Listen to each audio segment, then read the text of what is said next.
that is organic. And then we looked at mergers and acquisitions. On the internal growth, I left out the Greyner growth model. So we looked at it because I'm taking that one.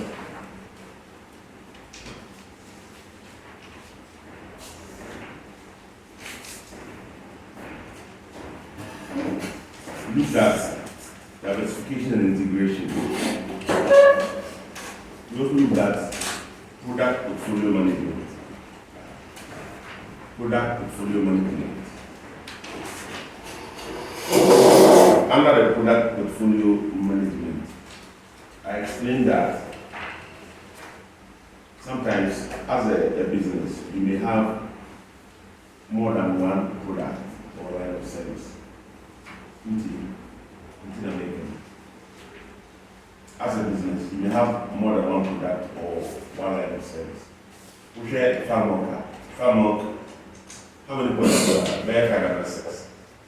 Or fine you, choco, funky banana, mango, and a fana is Nankasa. And I think the normal fine you, what I can remember, 6 products, right? So the whole point is that if a company has these 6 products, you realize that one of them will be earning more money than the others. Maybe one of them will be like a new introduction, feel like on the other market. But you go there at those days, you feel you understand? So the whole point is that how do you manage several products like that? Because product, you have to push. You have to invest money in it and push. You understand? For you to gain more market share, right? But you have to, there's analysis you need to make. Say, no, is it worth putting money in or not? Okay. And sometimes it's not a product. Sometimes it's an SB. Strategic business unit is like a department or a division. So like Melco will have several departments. If they are earning different amounts, they can have a very high revenue generating department.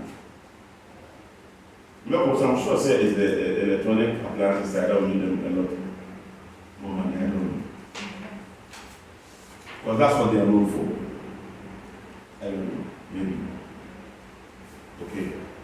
How do you manage it? Sometimes it's not a product, sometimes it's not an SB, sometimes it's a subsidiary.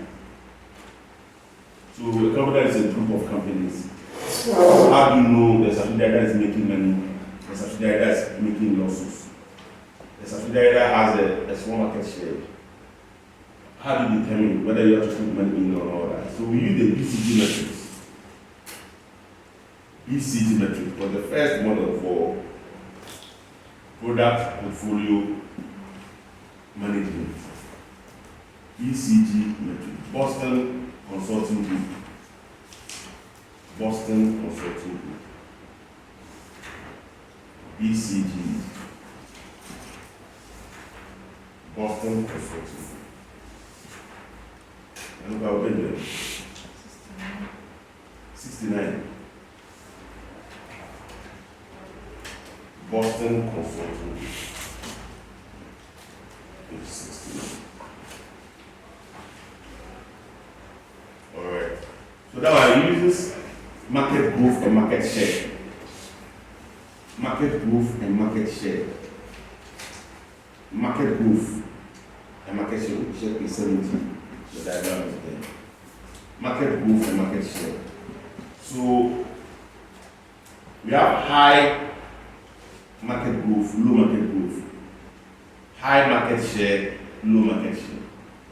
So the first quadrant, which is high market share in a high market growth, we call it a star. And the description is there. It's the market leader. However, we still need a bit of cash to maintain its leadership position. Because any all leaders, the first time you put it there, that's what means you win, because this is a money coming out. There's a million, but and there's so much, but a million. Oh, what I said. from the advert. It still needs money. So over time, stars should become self-financing. At the beginning, they are not negative cash flow, but as they get more revenue, more positive cash flow. Please start on people. That's what that's another story of human. We do not more. Okay. And if the market share is low, but the market growth is high, well, or potential, but you are not sure. You have a question mark. Or the whole question mark was what Shakira said. It needs a lot because of low market share. It needs cash to invest in advertisement to push it, right? But is it worth it? Or do you think say we go push you to just occupy a comfortable position and not a market leader? We go out to be market leader. So that decision has to be made. Sometimes too, if Greyner said ultimately achieve profitability, no that you don't invest for the the dog over low market growth, product with a low market share in a low market, in a low growth market. Almost they are losing money. Only market share, the product also, the market is not growing. Alright. That one you have to virtually pull out. But especially if it's losing money, you have to really pull out. If you are lucky enough it's making some more money and you enjoy that money, whilst it lasts, then make a money that you pull out. The cash cow. Cash cow is you have a high market share in a low market growth. That is a matured market. You are the leader in a matured market. Oh. I don't know. You are making a lot of money. So it's kind of making from the cash cow and I'm investing in your stars and a question mark. But you don't invest in your dollar.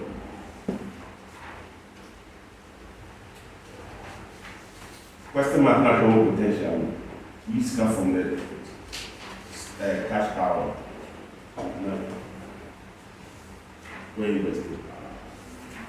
By your star, you should always invest in your star because your star will become your next cash cow. So you see that your product can be categorized into these four. Or your SBUs can be categorized into these four. Or your subsidiaries can be categorized into these four. And we read about certain challenges of the BCG metrics. We realize that everything about it won't fact. This is Nakasa, and the weakness in one, it assumes that the competitive strength of the product in its depends on the market share and then the market growth. But you see that it's limited. There could be other factors. Alright, that can increase its competitive strength, not just the market share, market growth.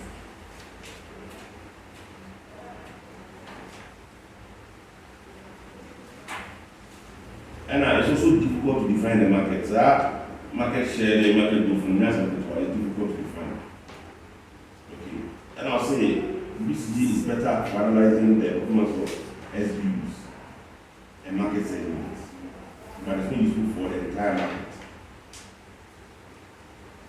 And so I'm defining the high rates, low rates. So very good.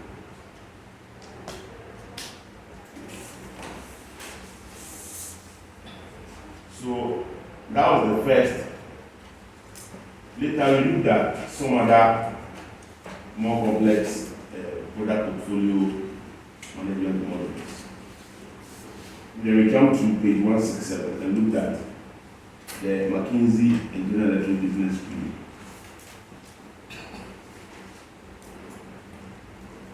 So the whole idea for that one is to be able to take care of the weaknesses of the BCG metrics. BCG metrics, we use market share and market growth, but when you use market attractiveness, any business decision, market attractiveness require about 11 factors to determine market attractiveness. 13. The industry size, long-term growth, profitability, product life cycle, demand, market segmentation, pricing trends, all of that. So the idea is that the market attractiveness encompasses more variables. And a business position also, that's internal. Look at your market size, your profitability, your margins, your growth rate, strength, that's big, your brand strength, customer loyalty, etc. Then it generates into a 3x3 matrix, page 169. 3x3 matrix, you're doing 9 quadrants. 9. But I told you that all this 9 is summarized into 3 outcomes. Grow, hold, harvest. Harvest means run. Grow means that invest money, invest your time, invest resource. The product or the SBU has a potential. Hold means that must have to work to be able to do.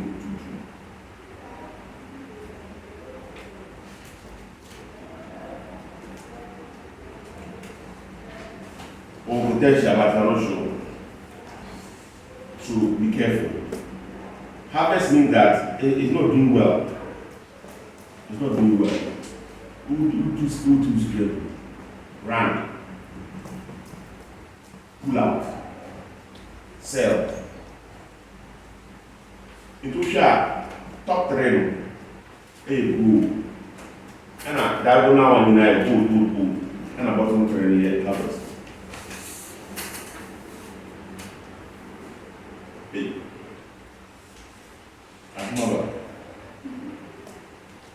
So my problem is that I don't see shell directional policy so.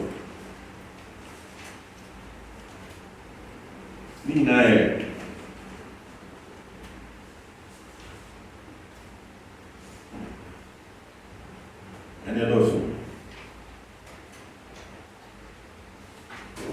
that's my dilemma.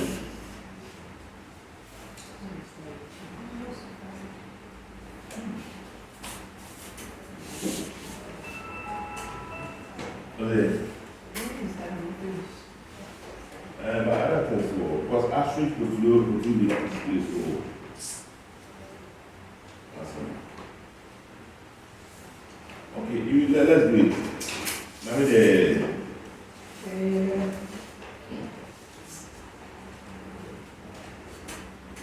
so the shell directional policy, page 169, 4.2, is another alternative. Strategic portfolio planning technique, which aims to improve on the BCG metrics. So we look at the McKinsey G screen, which was to improve on the BCG metrics. This shell directional policy tool is used to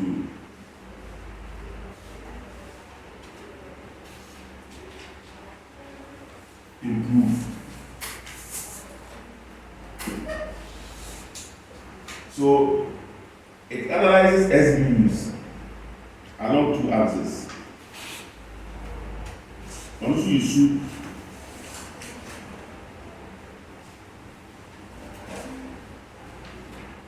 two determinants. Prospect for sector profitability on the vertical axis.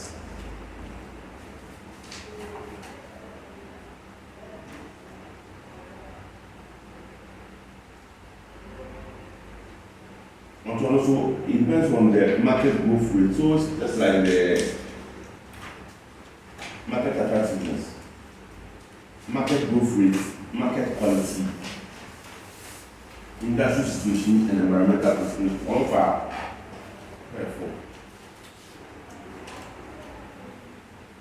four factors to determine the company's competitive capability.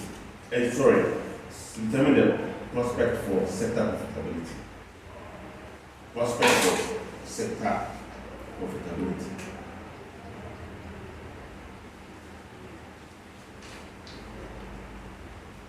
Now, the other one is company's competitive capability. So I can see that is the prospect for profitability and its own capability too. Prospect for profitability and then its own capability. This is more important. And also three, market position, product research and development, and production capability.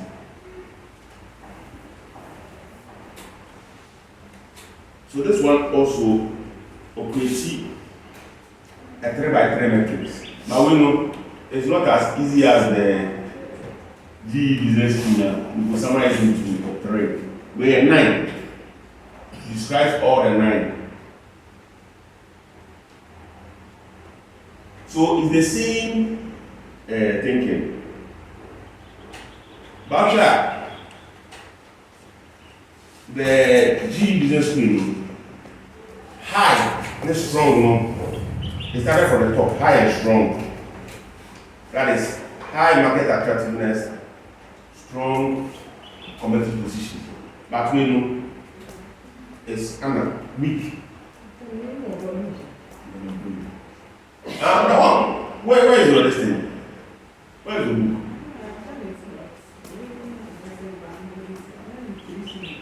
Now, but your phone is where? Your phone. He said, no, I'm answering you.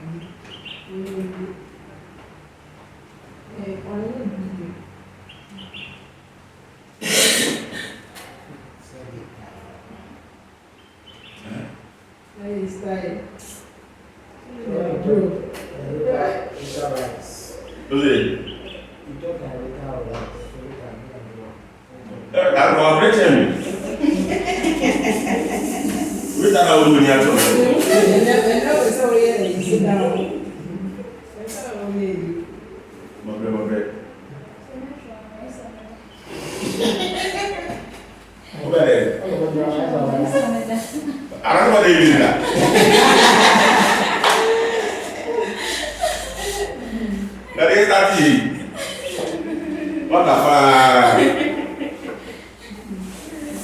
Amazing. Start to stand up.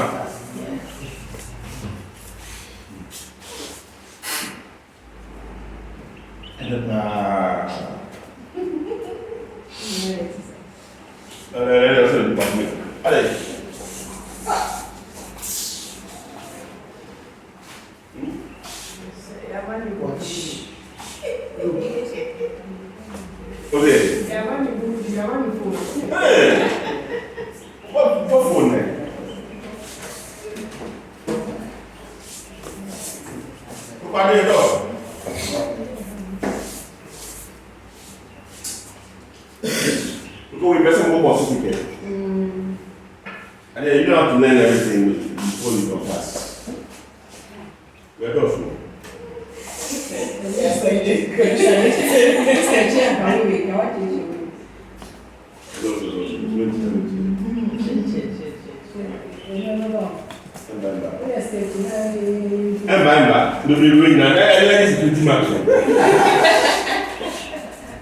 I just said 20 marks.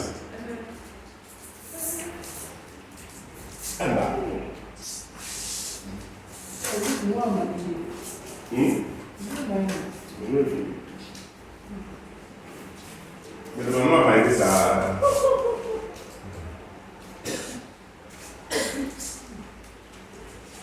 Other things everybody. About Parasuli, tell me to do my shop 80 marks. Because 9 points you put 20 marks. 20 marks. Alright. It's a 3 by 3 matrix, eh?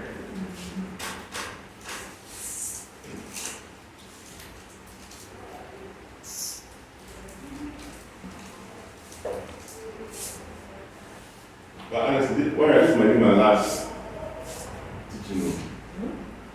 Next thing, I think it's our next month.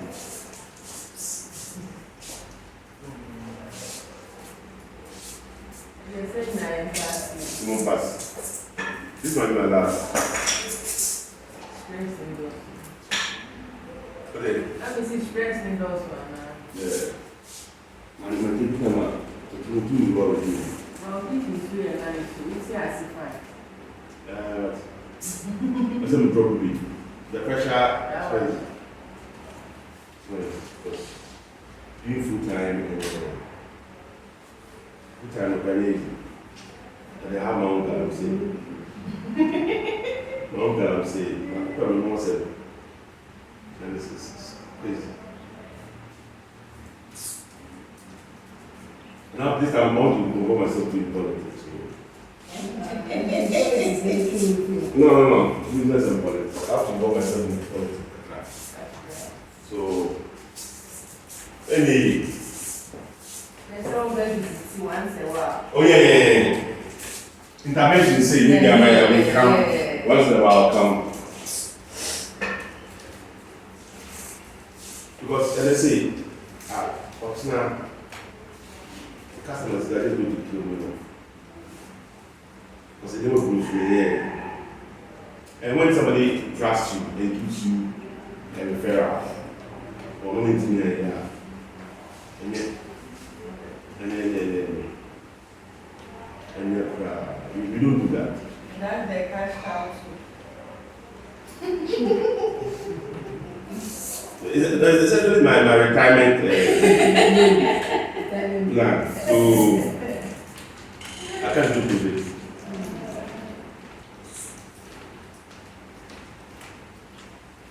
All right. So we have prospect for sector profitability and prospect for sector profitability. And then what about the company's competitive capabilities?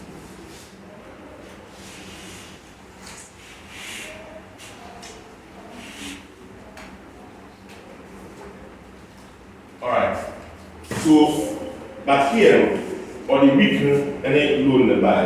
Okay, well, I'm not negative ones, in the back door. And I read it. Average and strong.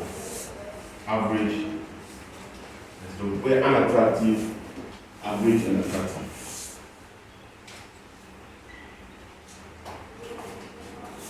So right now, you can describe each of the quadrants. So if you pick this one,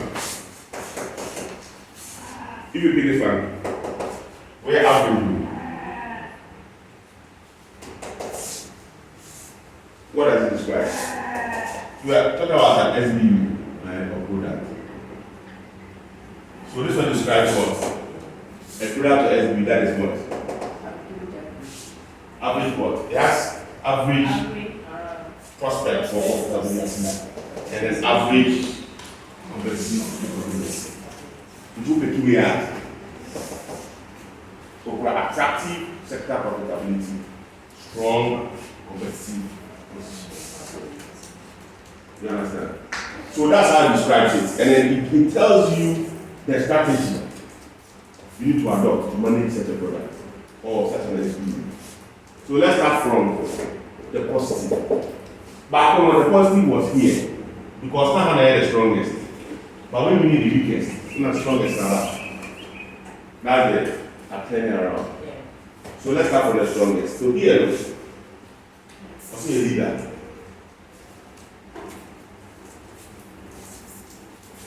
So, only the leader. So the leader is a product or SBU with an attractive prospect for profitability and also strong competitive capability. So what do? Say that resources should be focused towards SBUs in this sector. They are priority for investment and represent the greatest potential for returns. So product or SBUs that has this, or also discussion. You have to put more resources in there because the potential for bringing you maximum returns with attractive profit for profitability. And also graph. Yes.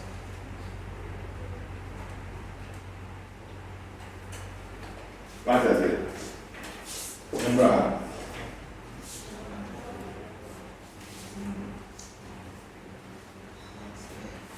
So how attractive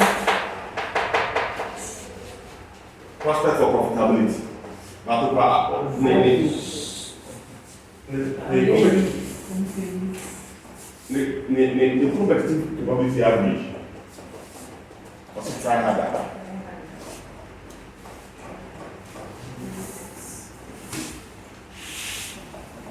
So you try harder. Explanation will try harder means that these SBs are performing adequately for the time being, but they may become vulnerable for a long period of time. So you have to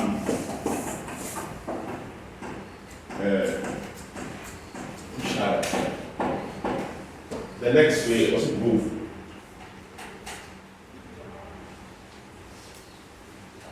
You see the difference? This one is external, so try hard. But when you put in the air, you have strong competitive capability. So rather that it has more potential. Because you are very good at it. And on my description for a company's development, your market position is strong. Market position means that in the market, people like the product. That's what I say. And product research and development, you have a strong R&D behind it. And a production capability. You have the capability to produce more of it. Like, but just that, the prospect for sector profitability is average. Doesn't growth. And just enough resources should be allocated to this SB to allow it to continue to grow. So, as I said, I know it's better than this one. We have to try harder, but we're pushing clearly out. There we go.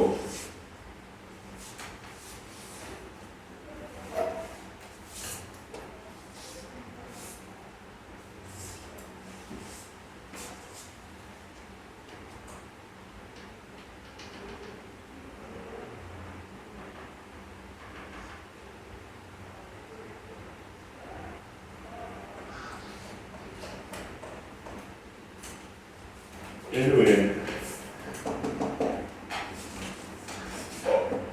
attractive for profitability, but to a week. I say double of it.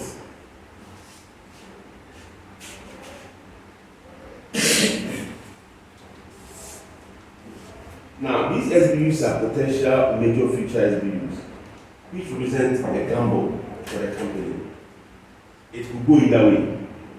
The company need to decide whether to take the gamble and invest the capability into this SBU, or whether to withdraw from the SBU in this segment. That's why it says double of it.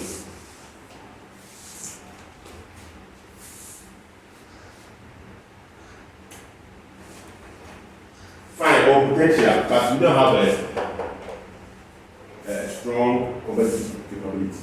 Because to be able to develop a strong competitive capability, it requires a lot of work.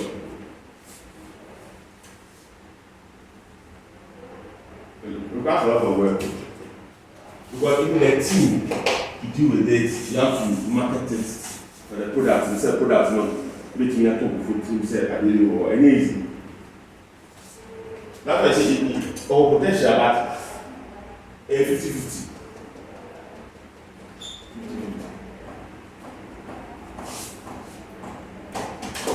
Average. Hey, custodial. What do you mean?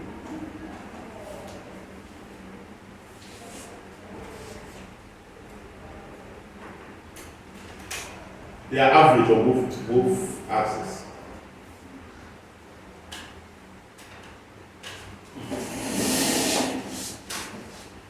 They are similar to products in the BCP metrics that have recently moved into the cash cow segment.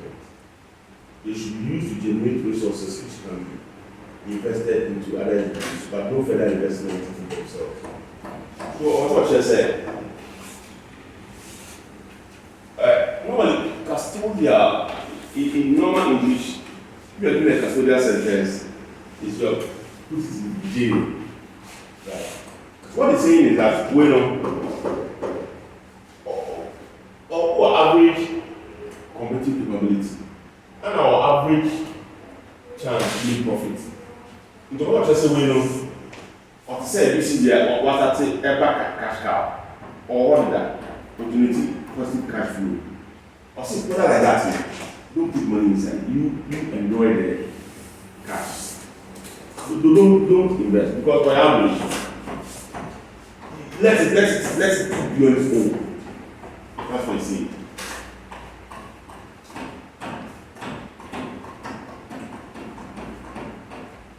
When we are phase withdrawal, I think we understand that one.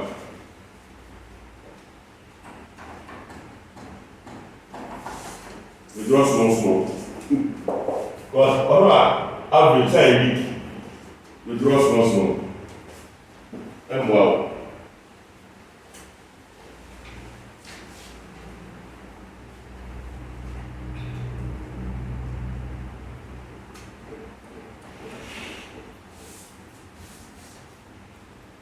Let's see a phase withdrawals. So there are two phase withdrawals.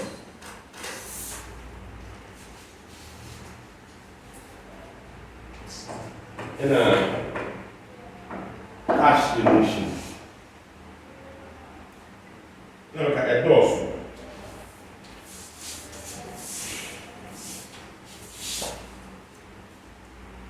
So the cash generator or cash generation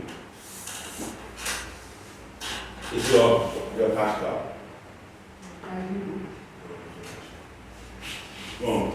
You have a strong competitive capability. But it's unattractive for probably because a mature market. But it's one of the strongest possible market. It is coming another maybe you can use you to invest in what's a way. But these are the because we say 50-50. But when you have to invest. But this one has more potential than this one. But you use your money from here to invest in this one first. So you cannot invest in it. Well, yeah, let it be your third option. We don't invest. But sorry, this must be your first investment. Yeah. First, second, and third. In that way. So you use this money to invest in this one. And then this one is what? But when you run.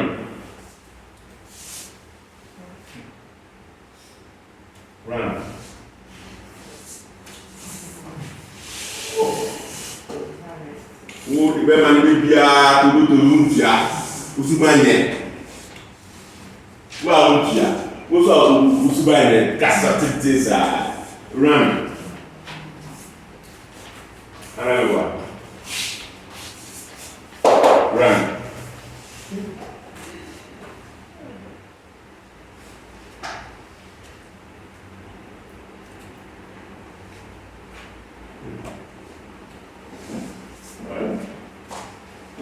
But with this though, sir, public sector metrics Montanari and Braca. But by the for public sector, and I'm Madam to do by public sector. But we say you can understand it.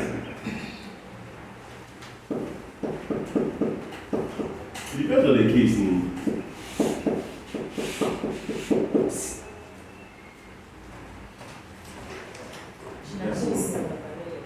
was it? I mean,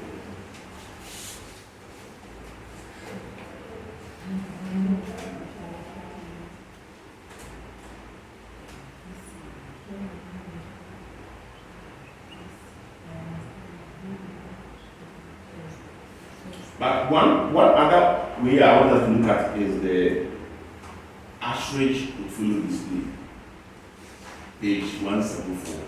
Just after the corporate parity. Just after the corporate parity.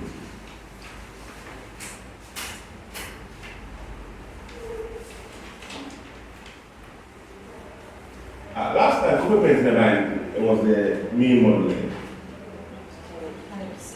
Types. The definition and the types.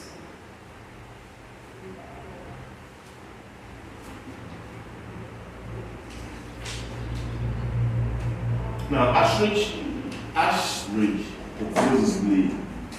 No. It's a tool for assessing the attractiveness of potential acquisition targets or an existing business to the parent company. So that one is more of a medicine application. Like for example, if you have several potential companies, targets, you are a big company, you want to acquire. Or you want to apply, you want to pick up the companies. What criteria should you use? Please, do you understand what I'm saying? So this comes under merits and acquisition. But this will describe what should be the use of the analysis. As mean you have the financial strength as a company, you want to acquire another company. What analysis should you undertake? What should be the basis? Yeah, the actual portfolio display and the ending. Because merits and acquisition are better, but this will be a twist.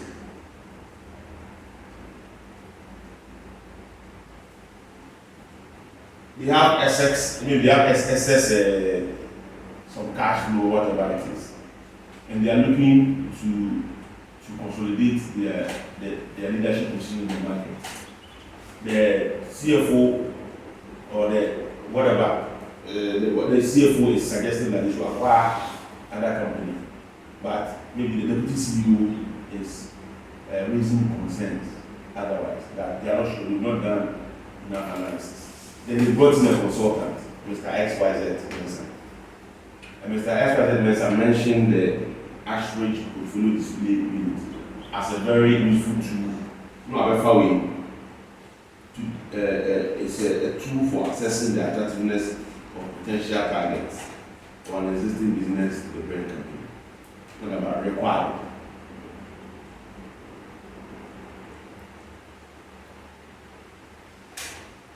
Use the Ashridge portfolio display to analyze the suitability of maybe this company as a target. No, that's how they answer. Why don't you be familiar with how they answer questions?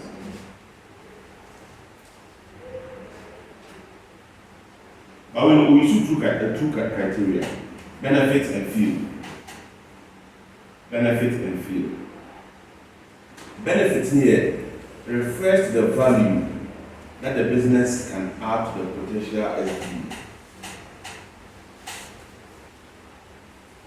Not that the SBU will add to the parent, that the parent will add to the SBU. Watch.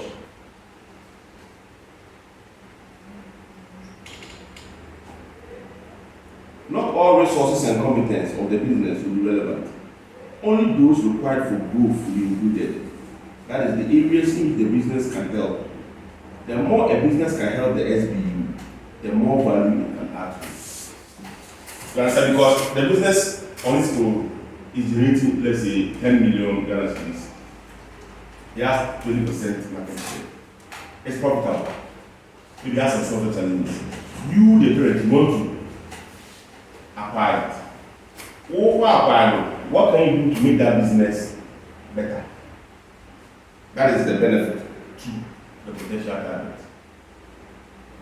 Because if through your own competence you can make it increase its, for example, market share from 20 to 40%. Indirectly, you are benefited yourself.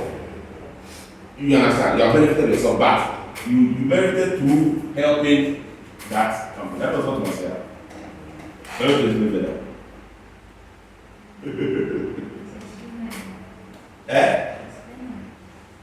Let me see. You see that normally you are selfish. You are looking at what the business can do to you, right? But because because of the reverse psychology. In strategy, there's a reverse psychology. Like give and shall be given unto you, it's a reverse psychology. Technically, in all long-term relationships, whether it's marriage or business, the reverse psychology works. You don't take, you give first. Because if you give and then he gives, you go get. But if you take and he takes, there will be nothing left. That's what he's saying. Give first before you take. That's what he's saying.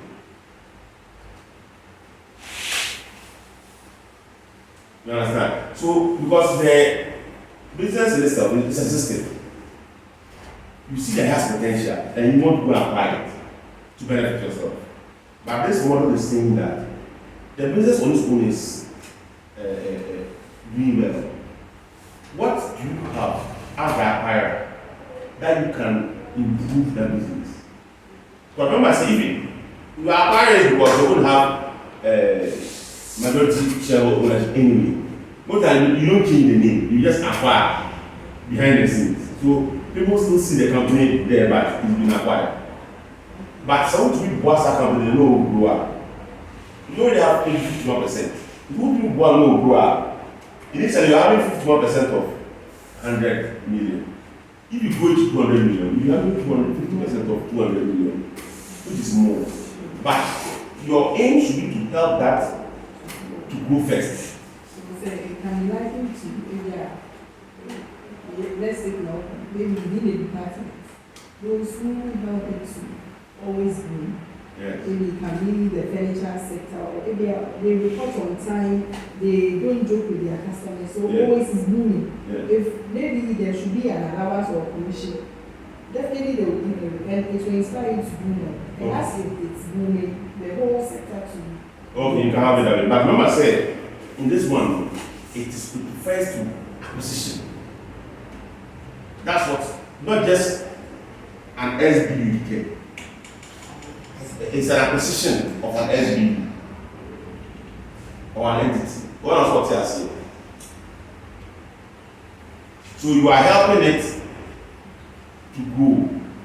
But if you acquire it, because say more company, don't worry yourself to acquire. You understand? Okay. So that's the benefit. The feel. Feel is what is strategic fit. It's a very important term. In relationship and marriage, we call it what? Compatibility. In business, we call it strategic fit. You understand? We call it what? Strategic fit.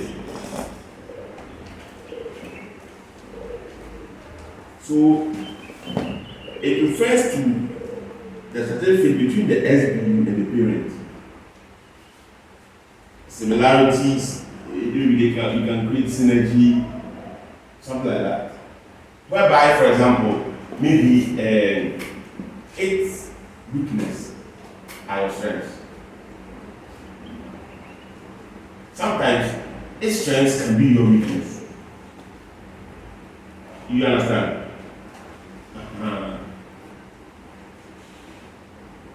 So, in this story, now we are just going to acquire the company. You have to look at the strategic fit.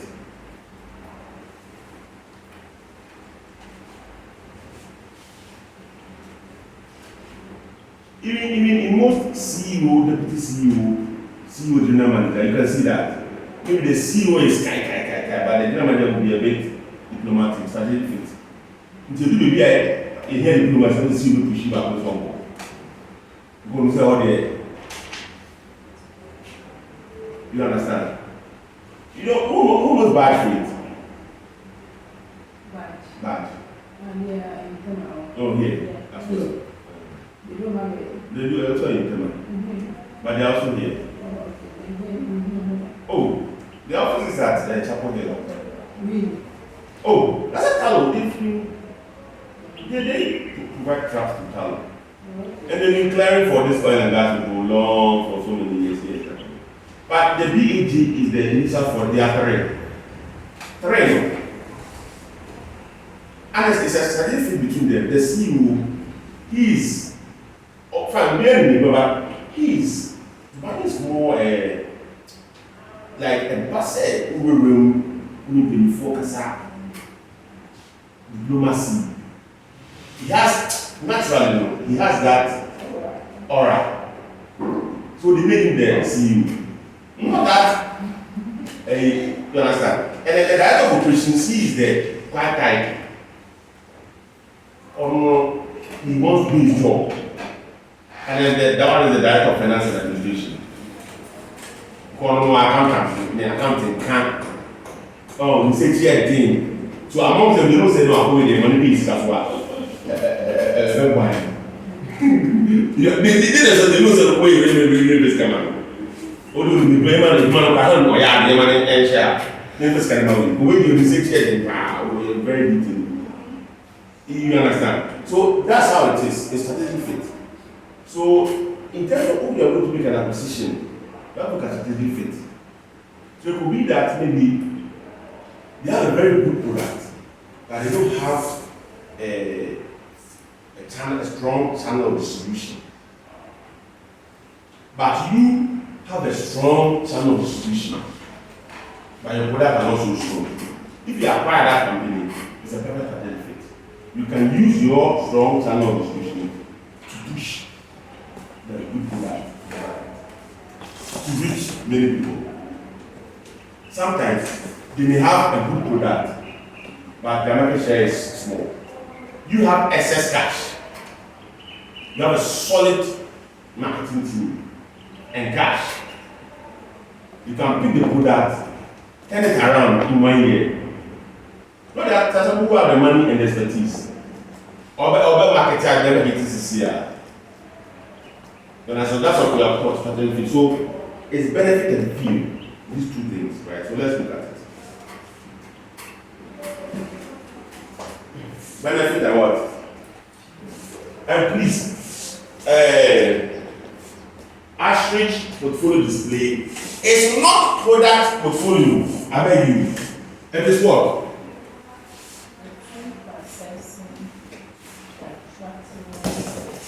Yes, if you want to acquire an FDU or a subsidiary or a company, if you want to take a merger and acquisition, the only way I should portfolio there, confusing that. So fortunately, Ashridge portfolio thing, and then POT.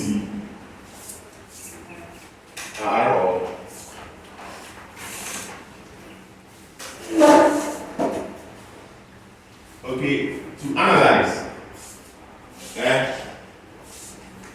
a candidate for acquisition. Okay, so we have field. Strategic fit. Then we have what? Benefit.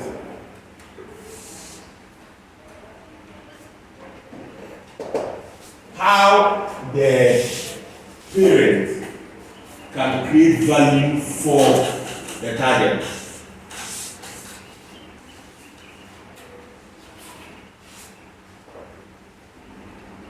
Alright.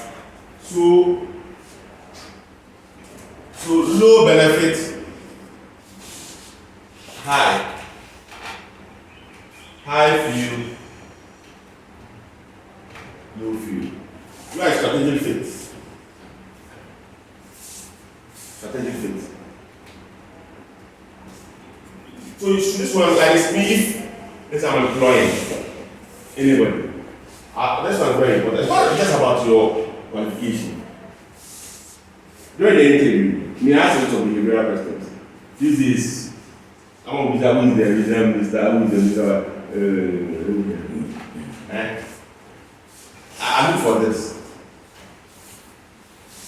Right. So, for example, if I'm picking an accountant, it's very detailed. Because I'm always here here and there, here and there, here and there. Now I check it once in a while. It may partner check it 1, 2. That's the error of man. I lose trust. The sample, now we check it. The error of man lose trust. We go very detailed. We check it 1, 2, 3. We sample and we check out the demo. Let me come out on here. What do I say?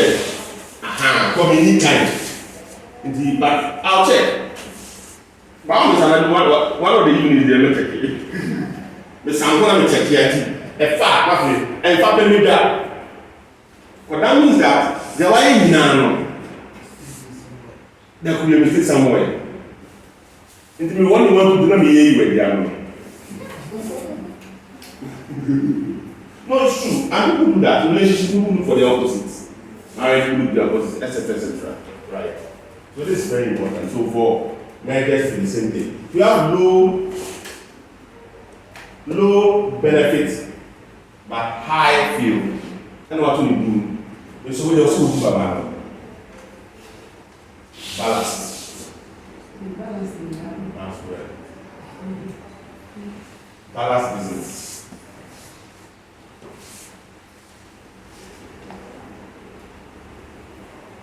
So this one will be the strongest, high. Often heartland.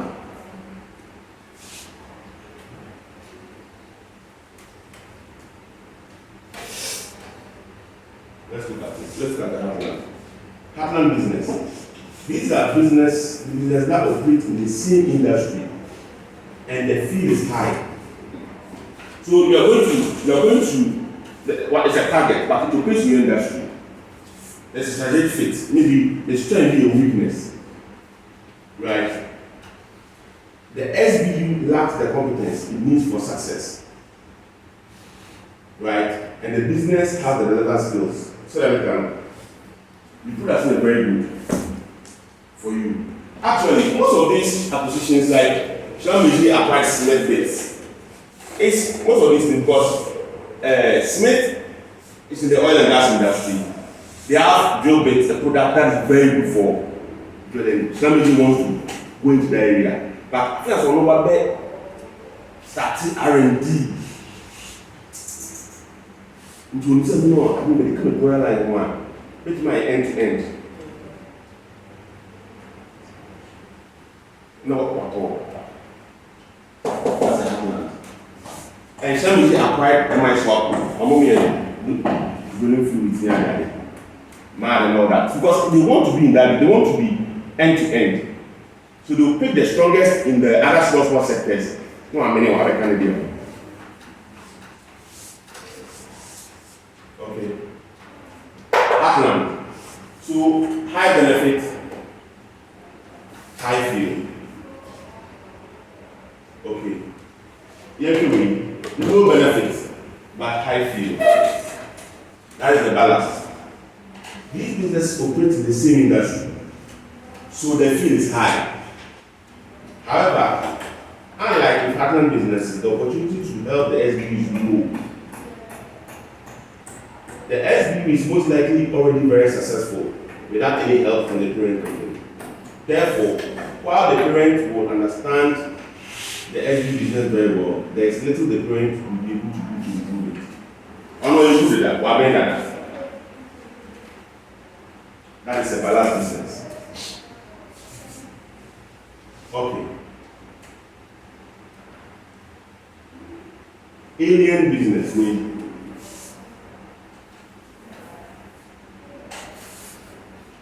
So, low feel means that our different industry.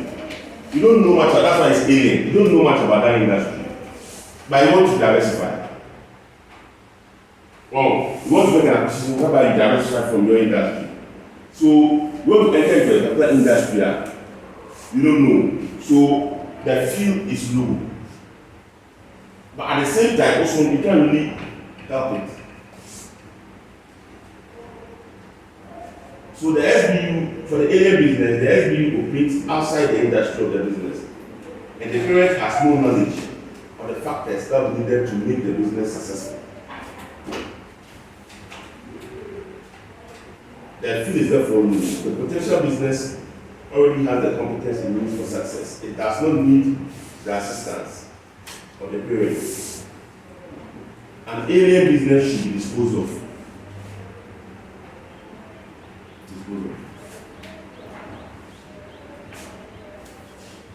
Heartland business. This will be the core of your future strategy. Acquire. Well, I say, the parents should adopt a light touch strategy for this SBU. Hands off. Like, you can't laissez faire out yourself. It's like, oh, baby, when you are here, lucky. I'm not saying discipline. You don't go and go to motion to his affairs. Wow, don't say about Benjamin. No, sometimes you are lucky as a parent to have somebody like that. And I'm sure as a business owner, put me an employee that is a good. They're rare. Those people, they are very rare. When they're good, don't go and poke your nose into his affairs. Just make sure you are checking him. Controls in there, why here? Leave him. Don't go and accommodate him. That's what this one is. Because don't you hear anyone? That's a strategic fit. On our the competence. So let's say like slight touch. Don't touch my money. Damage. Acquire, but who acquire now? Just man targets in the journey. No, there's some workers like that. If you want to target, that's how the hammer do there. I'm not going to see that. Leave me. Okay, what do you want me to do? This and this and this and that. I'll ask you, this is the resource side, this will from me. What do you want me to do? I'll give you the result. Yeah, who better back money to buy the problem?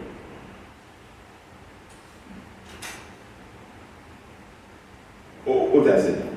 Who better say out there the crowd? But if you leave me to, I'll deliver the results for you. So if you have such a person, leave the person. Don't micromanage. You have periodic meetings with the person, see how they're making, if they have challenges, and you support. That's all. So, like a hands-off kind of management. So apply a hands-off style. Where you don't go there. You should acquire. Yeah. But hands-off. Value trap. This is one. Okay, high benefit value field. So this SBU operates outside the industry of the business, and the parent has no knowledge of the factors that will lead to be successful. The fee is therefore low. However, the parent does have the competence and resources that the SBU needs to succeed. Therefore, there's an opportunity to add value. Therefore, the benefit is high. Value trap businesses should be approached with care. The parent has the ability to add value. However, the lack of fuel, knowledge of the industry, creates the risk. This business should only be invested in if the parent is willing to learn about the business and the industry it operates in, so they can move into the handler section of the business. We're 50-50.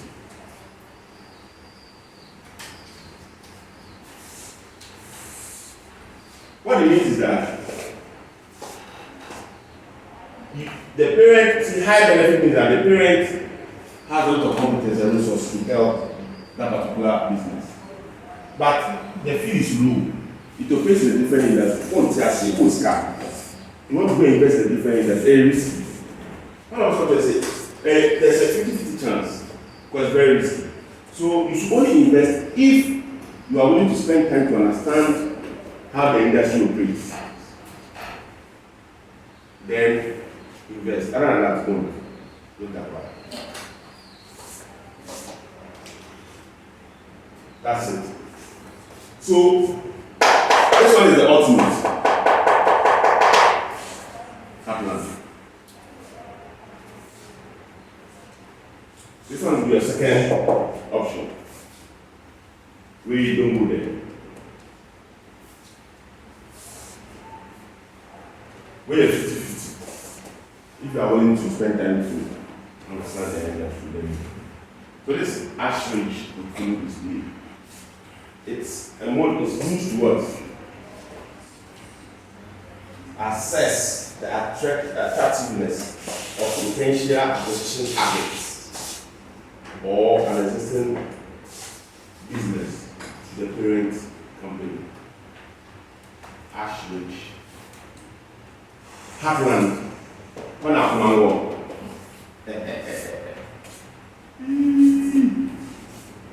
Alien. Run. Trap. There's a trap, there's not be careful.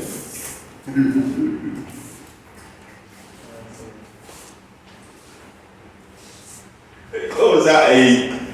Sometimes social media, the girl called the guy and said that too, or said no money. And the guy said, no.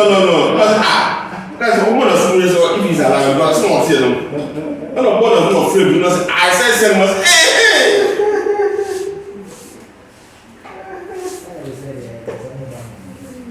But why is that? Okay, what the fuck? Every moment you pay. A man never is an ebony. And a man ever says. Last time,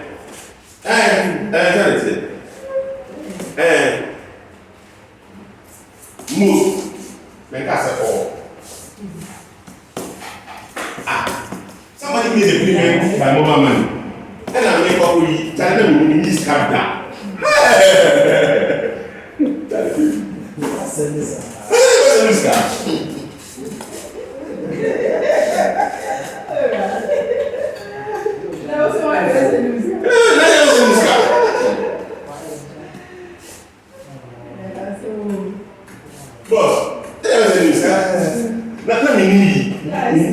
Let me scan that.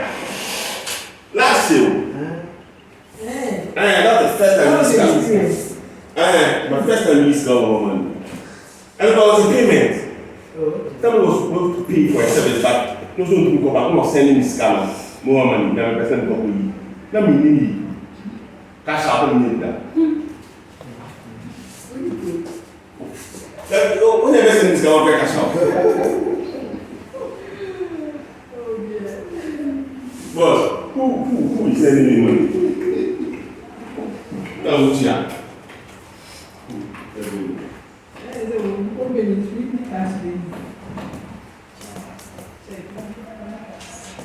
That's not passing.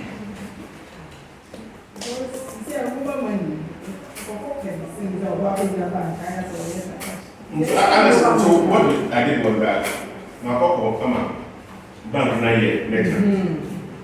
If you pay her, you push to the account. But see, it's a merchant good now. Because it's a very convenient way. Very convenient way.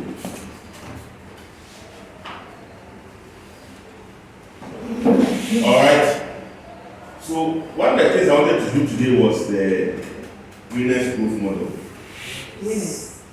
Greatness. What does it do?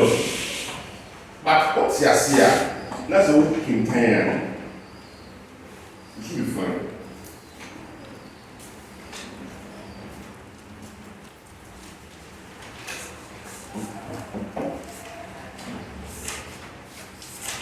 Now, the Greyner's one.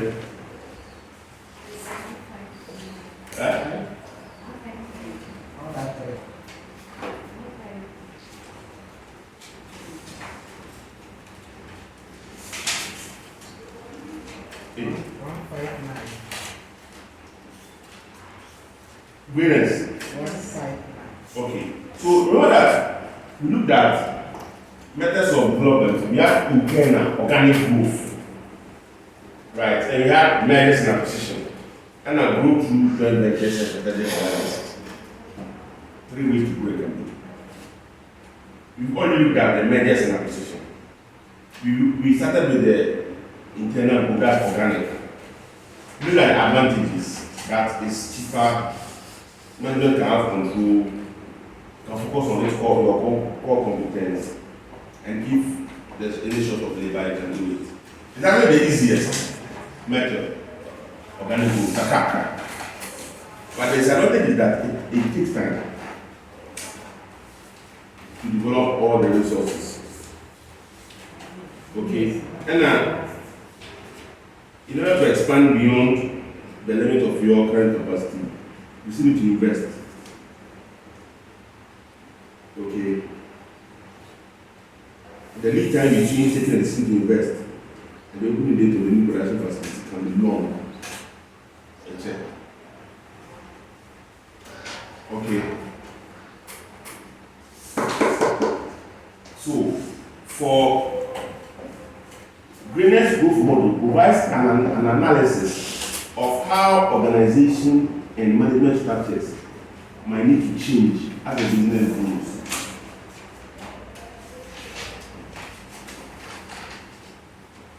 Although you adopt an internal organic growth, you still need to internally manage change because change always hits you. So, Greyner's growth model provides an analysis of how organization and management structures might need to change as the business world grows. Greyner's growth model, 3.2 page, 159. In the 1970s, Greyner suggested that an entity that grows in size goes through a series of changes as it gets bigger. So just like a human being, right? You are a baby. You have to grow. There's a lot of changes, and then you become a toddler. You have to learn to sit. You have to learn to crawl. You have to learn to walk, and then you become a toddler. Toddler. Over say I just right, and he becomes a teenager. Teenager has his own dynamics. A lot of changes happens in them, and then they live in some way and some way. They become young adults and they mature. So you realize that even for a human being, stages, every stage and the dynamics. Same thing with a company. So that's what Greyner is looking at. The changes as the company grows, the changes that the management has to go through. Other than that, Greyner, according to Greyner, there are 5 phases in the life of an entity. 5. These phases and the crisis that starts each new phase are set out in the diagram below.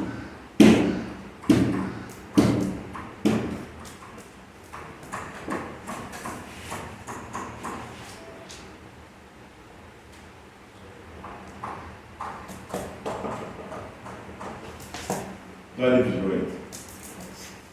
Hey.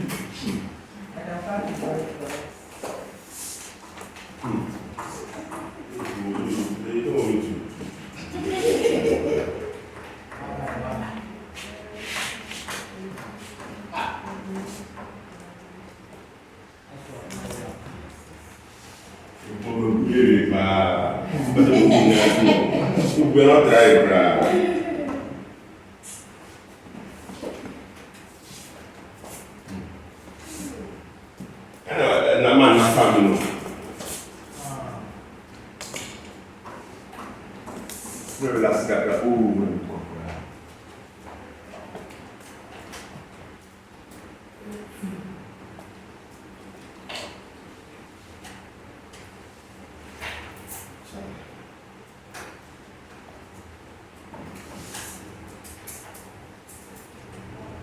Alright, so what we're saying is that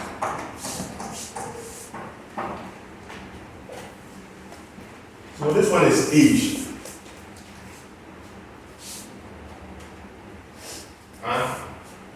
This one is the size. So from a smaller size, growing. There are 5 stages. 1,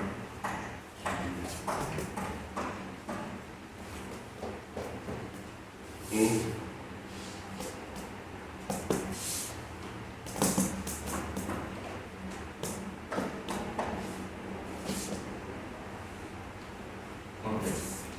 So what's saying is that stage 1 is growth through creativity. So this one is Stage 1, Stage 2, Stage 3, Stage 4, Stage 5. So, Stage 1, growth through creativity.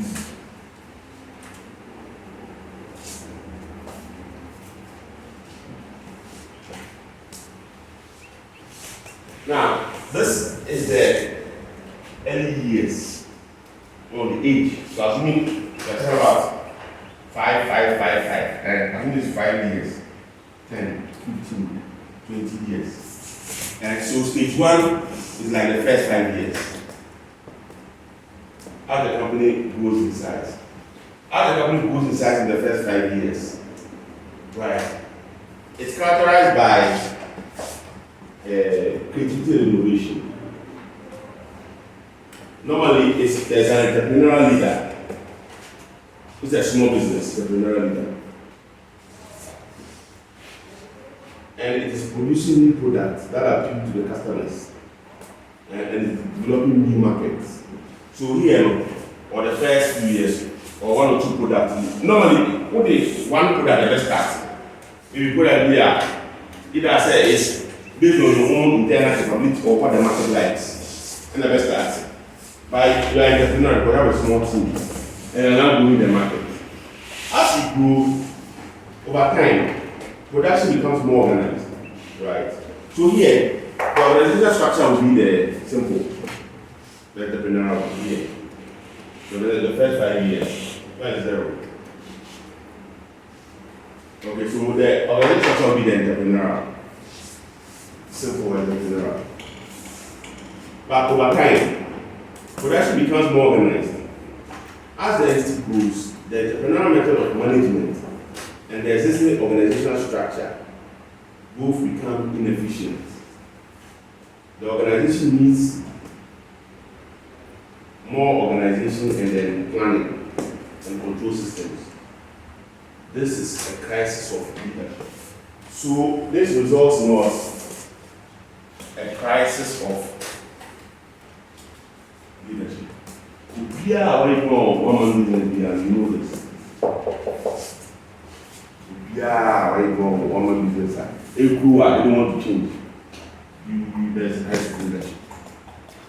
Because I said, to change to functional. Normal functions in the game, but no, just get wild water for 4 trees. And it's very annoying. We're going to go like that. Me, I cannot.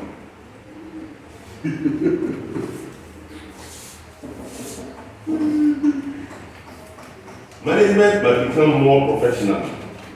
The entity therefore introduces a professional management and it enters into the next phase of growth. So when it starts facing a crisis of leadership, it changes. Then it puts structures, create functional department, sales for sales manager, finance for our accountant, maybe production for production manager. What I said, transport and logistics for head. Well, no BI structures. So if they're able to do that, then they can now go to the next phase 2, which is growth through direction.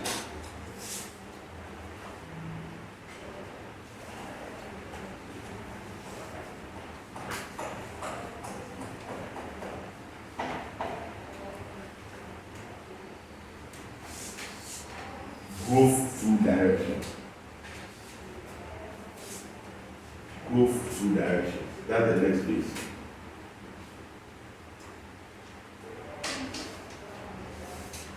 So at that time, during the growth through direction, the entity is now more structured. So there are functional departments and all that.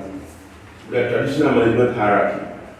Formal systems are introduced, such as planning and control, budgeting, accounting systems, inventory, production, scheduling, communication, IT systems, right? However, as the entity grows, the hierarchical management structure becomes inefficient. The control systems and reporting systems are designed for close control from the top by senior management. However, management control from the top is not always as effective as it used to be. top management are far away from actual operations, and local managers know more about the business functions in that area of operations. It results in a crisis of autonomy. This one results in a crisis of autonomy.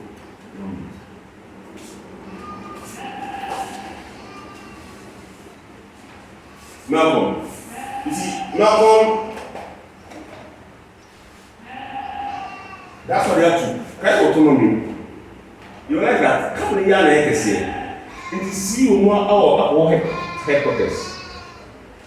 They are distant from the operations. So realize that the middle managers will be demanding for more autonomy to be able to manage things. And never different divisionalization back. Whereby they will seek more capital or they delegate more power to the middle managers. That's why banks have what? Branch managers. But I realize that those certain decisions they are quite important, but most day-to-day decisions, no, the bank managers who handle. They're giving them more autonomy. And see, normally, we do stage 2 now, functionally works, but as it goes beyond the function, then there's another crisis. The new law said, open independence, teenage. Teenagers. There is a crisis of autonomy. The tensions between senior management and local management grow, and the local managers are given more authority to take decisions for themselves. The entity will be managed inefficiently on the top. So, once autonomy is given to the middle managers, you move to stage 3. So this will be like here, after 10 years, or 5 years, after 10 years in operation, 10 to 15 years. Stage 3. Now we call it what? Go through delegation.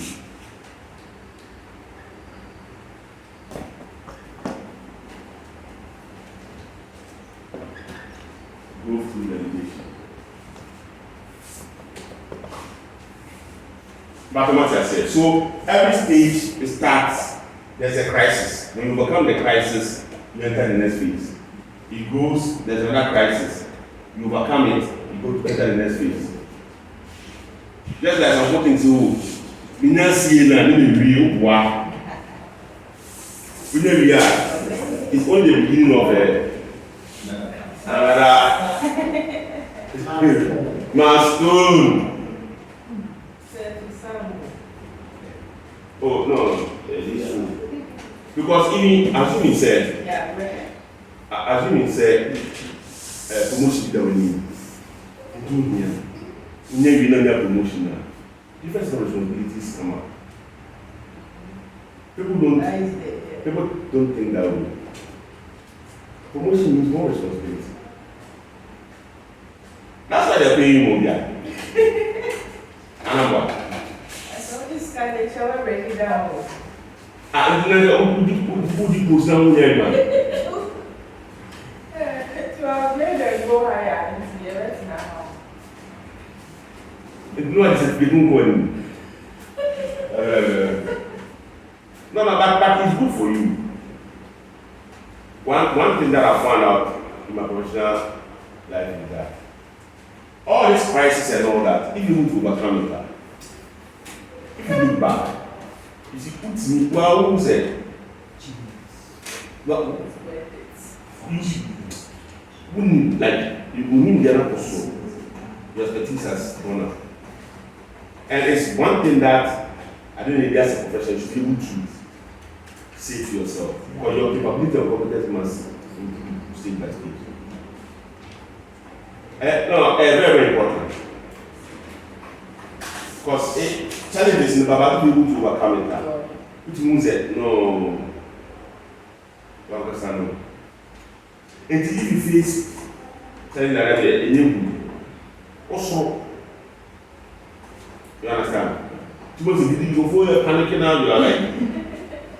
And it's true that some people are mouth solutions is here. I did what do 2 weeks when your solution.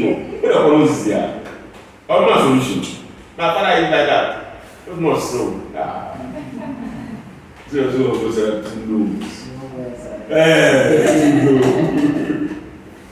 oh, better the tech. And you be shocked say you never thought of it that way. But out of the wealth of their experience and insights, they will give you a new way of looking at it. I want to say yes. Anyway.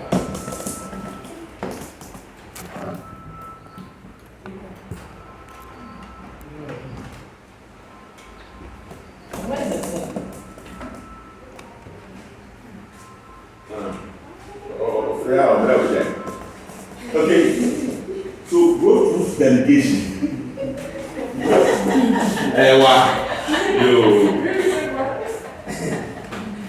So, as in order to survive, the entity is fully organized with much more authority delegated to local managers. In the hand, the visualization attitude, please.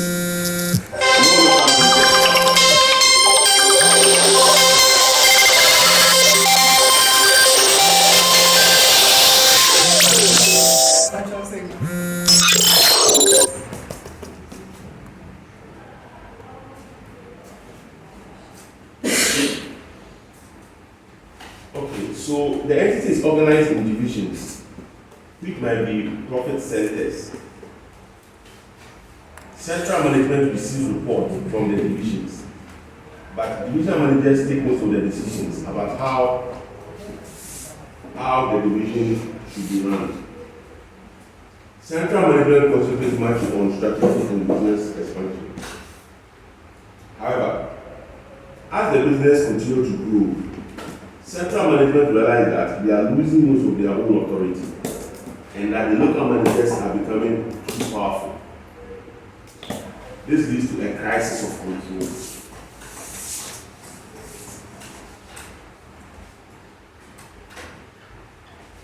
Crisis of control. This leads to the entry to the next phase of development, a period of both good coordination with both.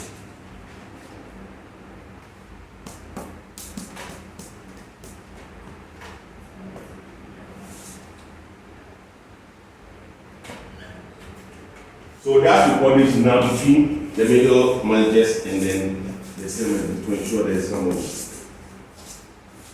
Okay. So in this phase, central management monitor their local managers carefully. Using sophisticated reporting systems, local managers are more accountable, although they have delegated authority to make decisions. That's where it is.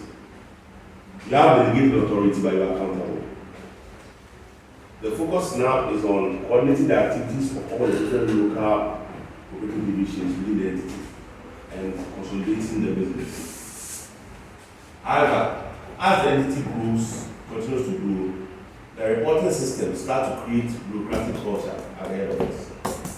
Local managers become angry at having to provide so many reports and explain so much to head office.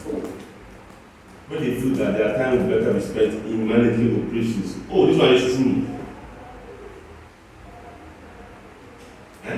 Good update, good report. Who here can so do it wrong? This leads to a crisis of red tape. Crisis of red tape means bureaucracy.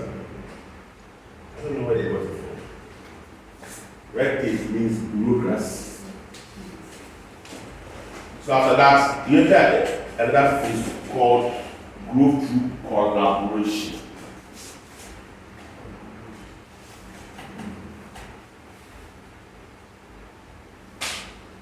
Collaboration. But so far, we have been these days, we don't have any crisis yet. Somebody else do research. So maybe you can.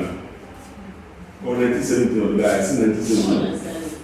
Someone has done it. What kind?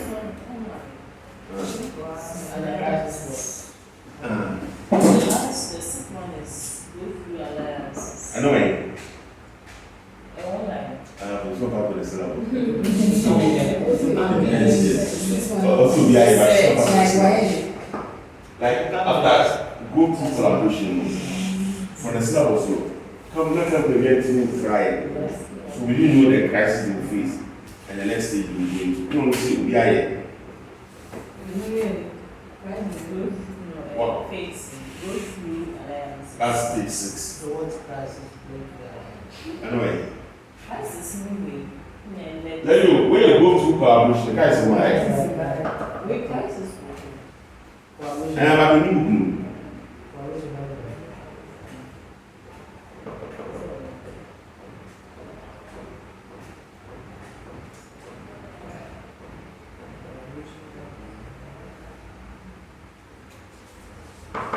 Alright. But please come and show you the syllabus. Syllabus you see that. So let's go. Yes. Next level. Maybe.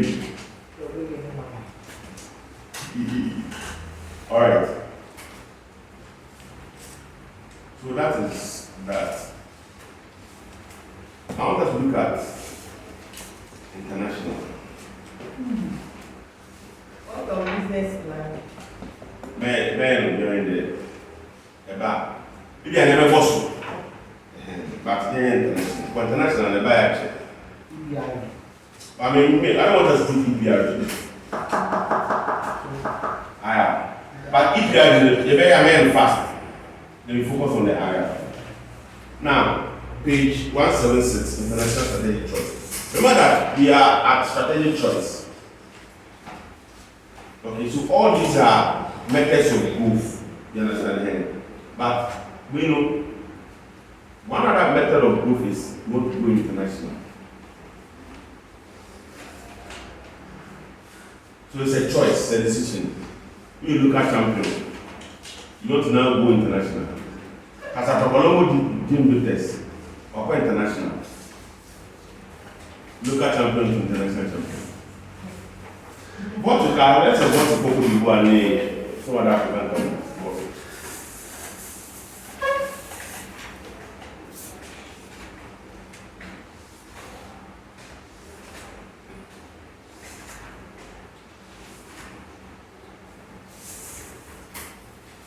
Business can have lost hope.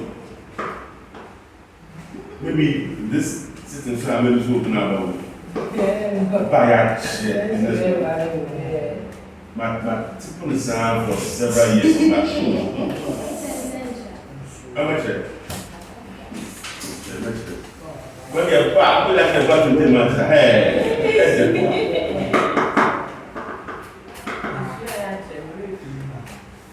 So let's look at why we are going international. Why? Let me start from there. It should be somewhere. Why do you think the company wants to go international?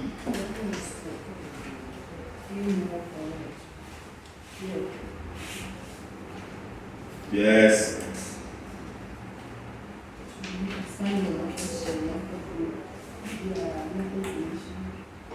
Yeah, so to access to new markets.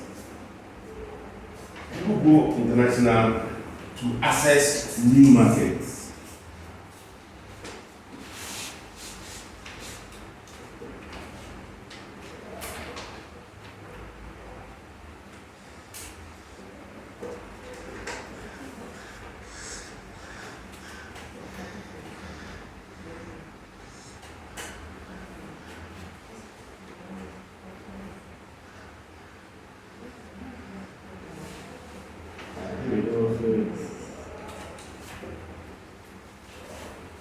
Okay.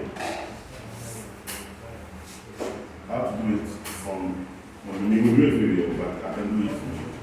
So no, yeah, international. But what I'm trying to say is that you don't want I want us to talk a little bit about international before we go to the models. You understand? No. The one that's of international is hiding somewhere. I don't worry. I'll do it.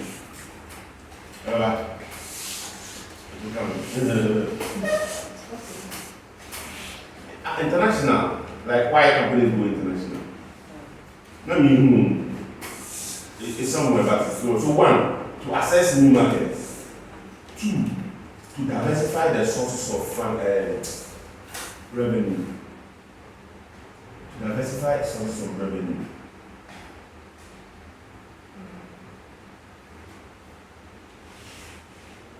Three, to access cheaper raw materials. To access cheaper raw materials. 4, to access skilled labor.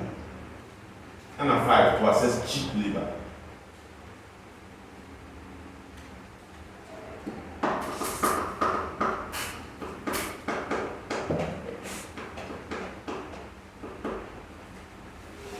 There's a 6th one, to boost your brand image.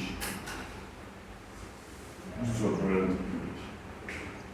If you're going international, like I said, like once I'm international for some, why you look at what's your well, it boosts your image. And I'm what? So these are the reasons why companies want to go international. Okay. What are some of the disadvantages or the risks of going international? No necessarily. Culture. Difference in culture. Difference in culture. When I went in the Ivory Coast, I realized that they closed at 2. And this is a TV down.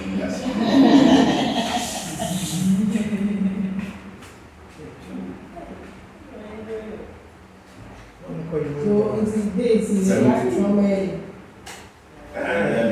I'm going there.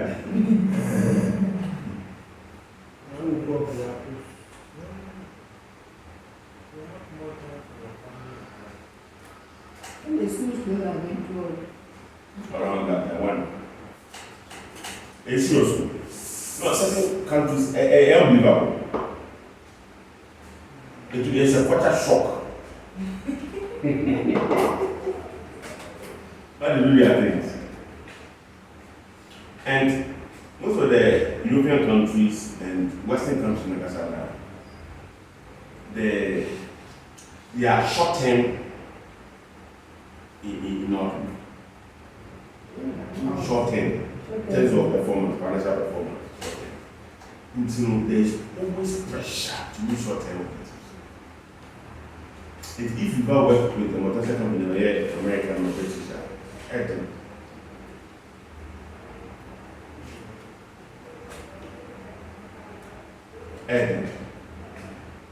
they drive you to be the target meeting now.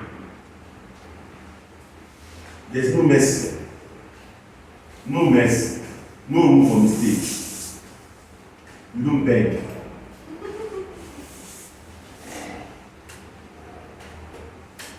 Make a mistake, they will hang you. You understand? Yeah. So these are things that makes go international. And 2, difference in laws and regulations. So cultural difference in laws and regulations. Do you know that in Norway there's we have maternity leave, right? In Norway there's maternity. Maternity leave is 9 months in Norway, and paternity is 6 months. We pay. Oh, so they're giving them so much wage. Some of what 9 months for 12 pay, and now they do better 6 months. You pay. You understand? Some of the tax laws are different from country to country. Come on, go every year, come on.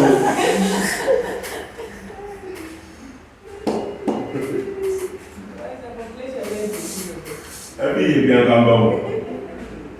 Anyway, and tax laws are different. So they really the latest until one thing I can get something to get trouble. And also, what are some of the risks?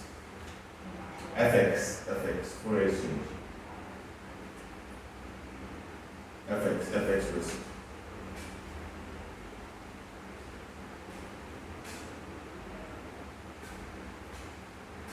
Because we are dealing and preparing accounts in multiple currencies. There's a risk.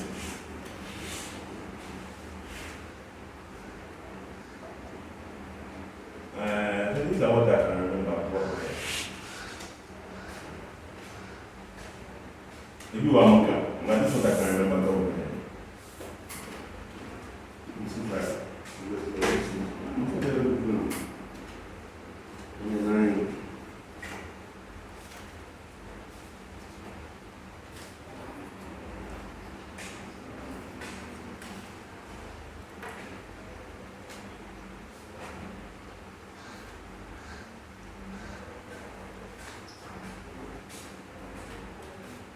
Okay.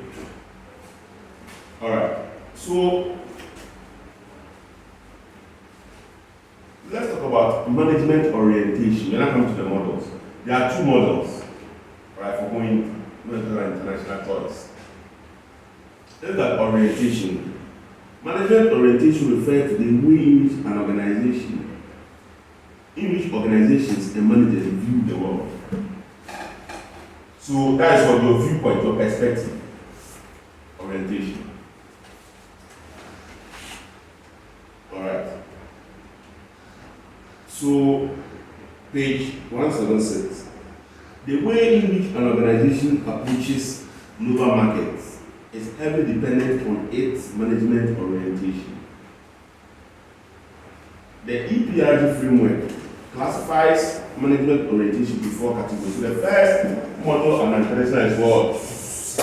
EPRG framework. Where are that?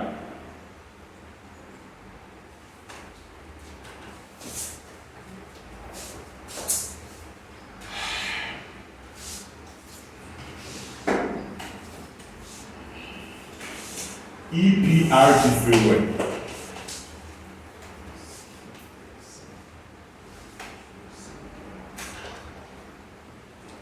EPRG framework.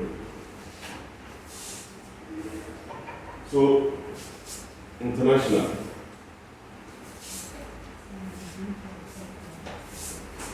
International.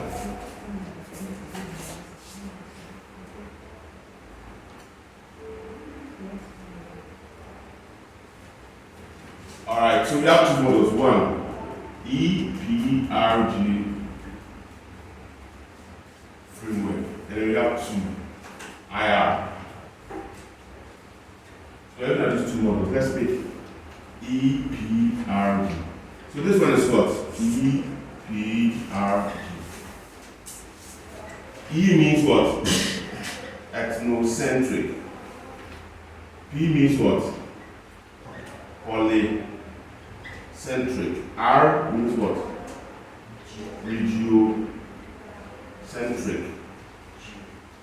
Geocentric. These are management orientation.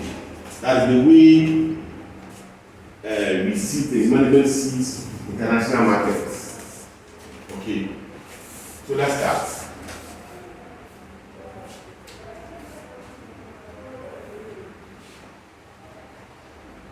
Ethnocentric.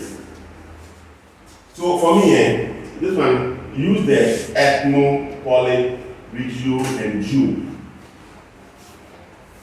You want to understand it the easiest way. And you know, ethnic in Ghana, ethnicity. One would say on the ethnic, on the tribe, superior. You understand? But immunity is, for me, I think it's the kind of right now. It's not about where you come from. It's about what you can do, the value you can create.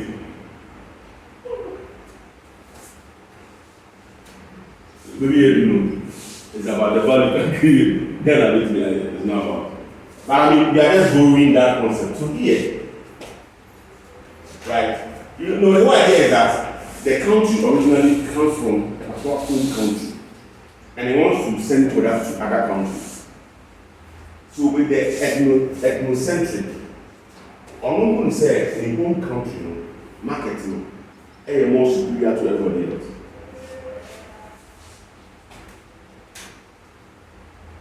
Into or manufacture products now to suit the home country needs.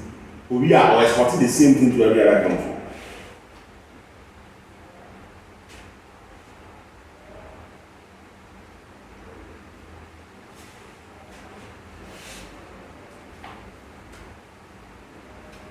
I don't know what to say.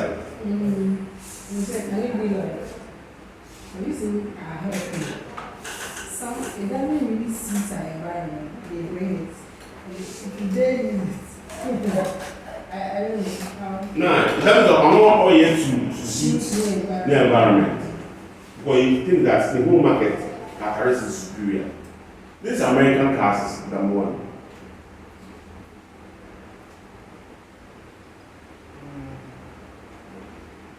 It's number one there. Now that's a year car to suit you. How like it? Better to suit the whole market. Why is what bro? Overall pay American spec. Oh, so two car out American spec. And that's the same. Pizza. Right? Pizza too is another. Pizza originally comes from Italy in the world. Yes. But they say I had order to suit Italian man. And I say yeah too. Chinese food, salad.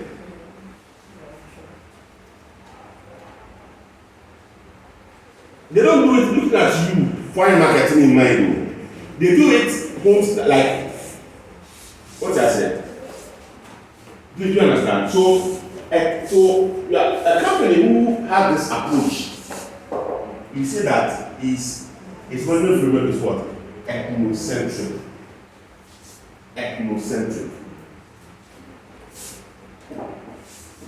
So organizations with an ethnocentric management orientation believe that the home country is superior. Features, they place reliance on what they know. When consuming new markets, they will seek out areas of familiarity and similarities within their own market. Little research will be carried out into the new market. So all their research, on the other way around there, the other one on the back. They work on the belief that if something works in the home market or country, it will succeed anywhere. Even iPhones it goes in the same concept.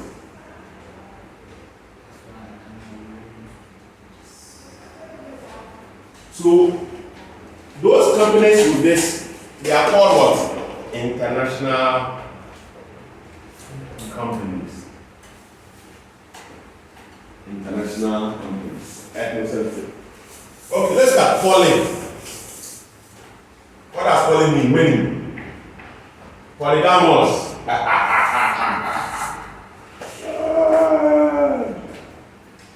Seven. But there's polyandry. Who knows polyandry? Yeah. In Africa, in some African countries, one man with 3 wives. Hey, one woman with 3 husbands. Sorry. Yeah. Polyandry. That's polyandry. So poly means what? Many. So polygamous, many wives. Polyandry, many husbands. So here, a company that has the polycentric orientation considers each country in which the organization operates as unique and hold the belief that businesses are best run locally. Polycentric. Many. He understands that there are many countries. Country be a unique taste and preference. It's here to suit their taste and preference. You know that Nestle the next capital they prepare here is different from the next capital in London.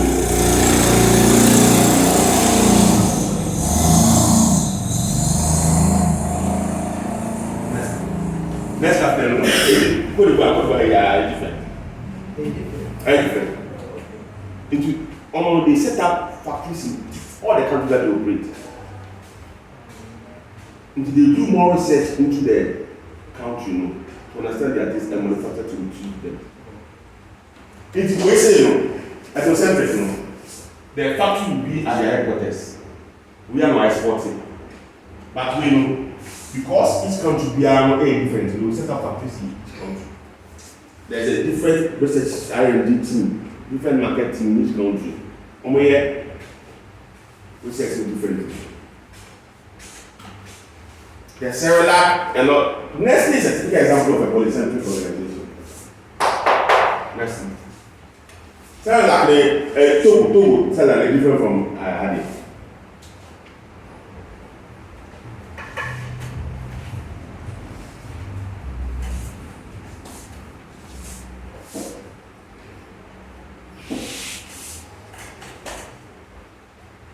So those ones are called multinational organizations or companies. So their features are there. Each foreign market is considered unique and distinct. Head office exerts little control or authority over activities in each market. Okay, foreign subsidiary managers are given extensive decision-making flexibility related to production, technology, marketing.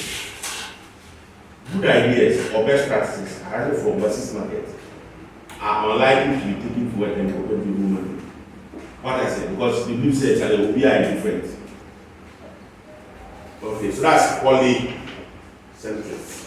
Okay, and we have regiocentric. Please. Regio comes from the word region. Now, take yourself from Ghana. You're not talking about Brown region and Ashanti region. Let's say in Africa, there are regions, right? You can have, who has said this one before? SSC. Sub-Saharan Africa. Who has said about SSC before? So Sub-Saharan Africa, Africa is going to do for. So just know that it's West Africa, Central Africa, East Africa, and South Africa. We are all SSC. One particular thing I hear common to us about our color. Hey, all SSC will be our career. I did a broken. A broken. But more in this very Kenya, I'm going to this style. I am going to I'm going to this style. I'm a friend of the treasure.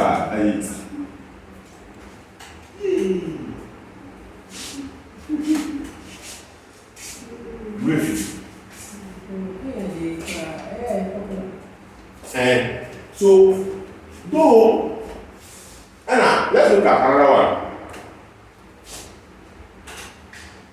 Menat. Middle East and North African territories. What comes to mind? Arab follow Algeria, Tunisia, Egypt, Morocco. Now the Libya, now the Palestinian for Israel for Yemen, Iran, Iraq for now Mexico. So realize that only a different, but there are some similarities across the region. These are all Arabs. You have South America. We have NAM, North American territories. North America here, USA, Mexico, Canada. South American they are all Latin speaking. Bolivia, Brazil, Argentina, Uruguay. South America Argentina, Brazil, Venezuela. I say Latin. They are different, but anyway, USA, Mexico, Canada, and Europe.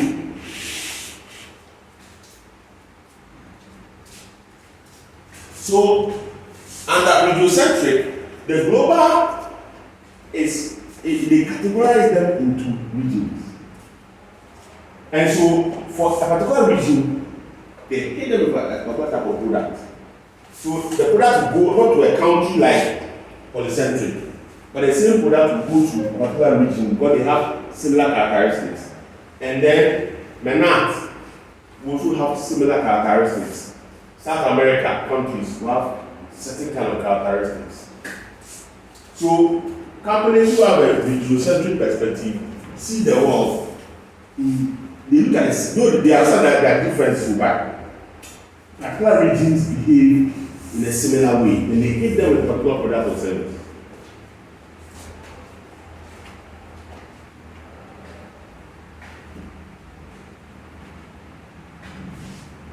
So there's Europe and Asia.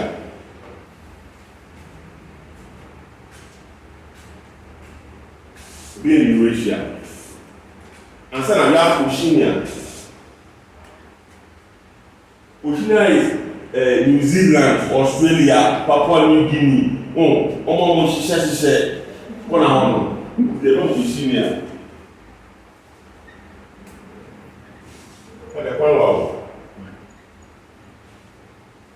Asia, they say we know them. If Asia, we need to Southeast Asia. What I said, it's a boom, but you understand what I'm saying? So they group them into regions globally and then attack them with a certain particular product or service. So most of these multinational clients they do this. So they classify themselves SSC. So SSC, for example, you have Ghana, Cote d'Ivoire, Kenya, Nigeria, Mozambique, Angola, and the rest, SSC. And Menat is the usual Menat. Egypt, Morocco, now the Iran only, Palestine only, Africa. Menat. And then South America, Brazil, Argentina, Uruguay, Paraguay. Okay. So that is what regiocentric. And then we have geocentric. So geocentric, think the whole world as one. Geocentric, the whole world as one.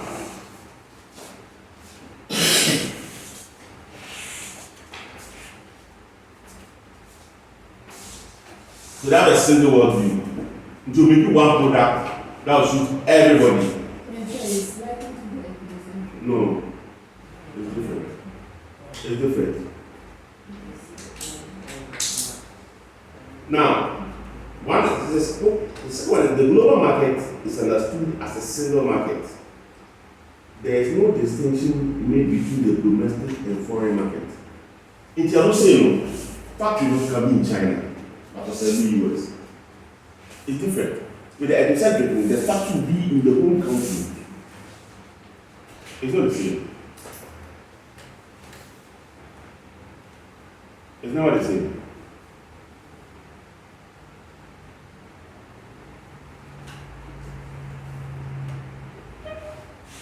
It's not the same.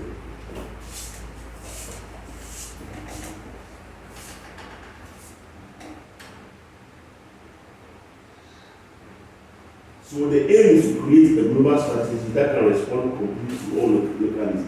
In Japan, one strategy will benefit all. But with the essence of one strategy, don't apply to all. It's different.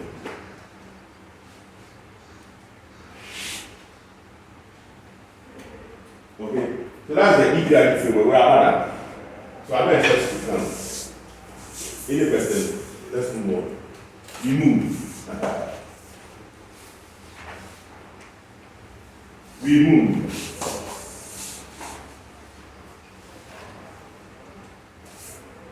We what? No. Alright, so let's look at IR framework. IR means integration responsiveness framework. Integration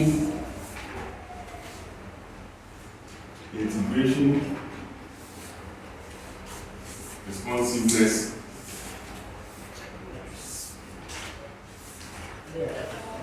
IR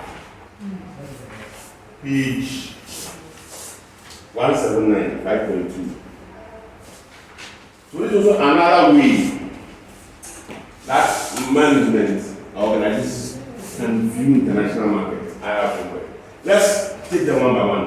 What does integration mean? Extending the business. Eh? Extending the business. To other countries, global. So integration relates to the way in which an organization seeks to coordinate its activities across the various locations in which it operates. In doing so, the organization aims to achieve economies of scale as well as worldwide synergies and efficiencies. So integration means that you want to go global. The strategy, you know, of the one strategy benefit you be now I simple amount. What I say. Whereas responsiveness looks at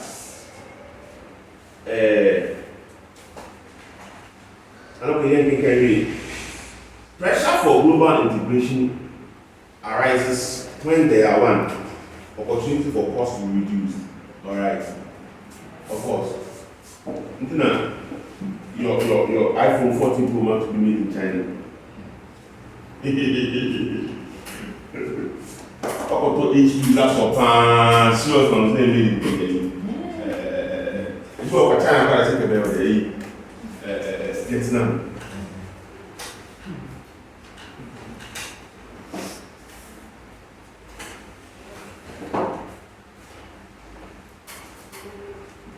Because they want to achieve cost reduction, increased levels of homogenized customer demand, like iPhone say, we are the same thing, so they can produce at the global level. Okay. And access to a high transport cost of raw materials that are in a fixed location, for example, aluminum productivity. So these pressures arise from existence of multinational customers located in more than one country. Because if you have different customers, you want the same thing. You want to integrate. You don't have one strategy that can fit all. Investment intensity, need to gather quality information, on. Now, local responsiveness relates to meeting the specific needs of buyers in individual countries by adapting to customer needs. So whilst global integration looks at trying to go foreign, global. Responsiveness looks at no, local, local from global. There is also pressure from local. Pressure for local responsiveness include different customer needs. We are different. Differences in the way features and benefits are communicated with target customers due to cultural preferences. Demands by host country government, laws, regulations, trade policies. Why now? Obia local content, or certain particular regulation. If you cannot have a global strategy like that, it's not easy. And demands from local stakeholders, trade unions, and consumer groups. So all these things push for what?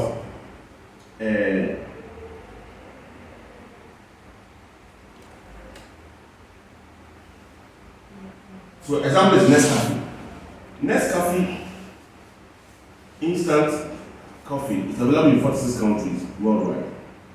On the face of it it appears to be a highly standardized product.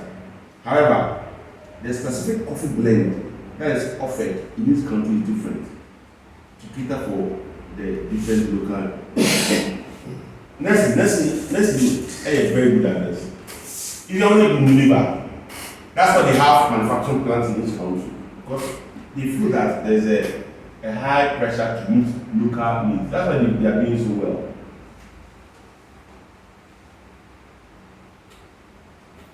You understand? Mm-hmm. So, the degree with which the two pressures are acting on the corporation are assessed, and the corporation will be plotted on the matrix depending on the strength of these forces. Okay, so we are looking at there is a pressure to integrate globally, to go global. At the same time, there's another set of pressure to respond to local needs. One person perhaps will go, please, I'm mad at it. It will be say, oh yeah, if you live outside, it will be you get tired of this rice and all this. How about you get tired? If you say, who did the Ghanaian restaurant, if you say, then you wake up. You become alive again. You understand? What did I say? Yes.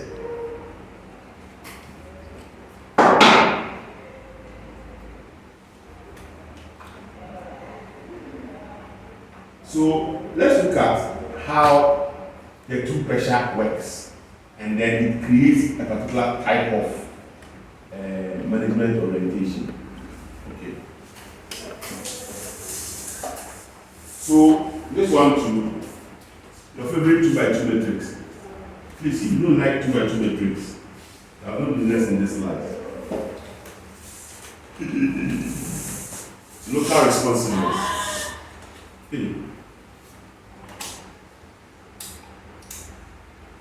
Responsiveness. And I'm aware global integration.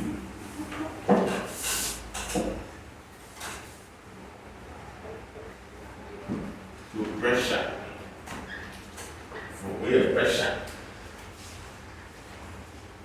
Alright, and we have weak. Okay, so weak. Third. Strong. Weak. By now, the way I'm explaining that channel, you can be able to identify each of the patterns. So here is what? There's a weak pressure for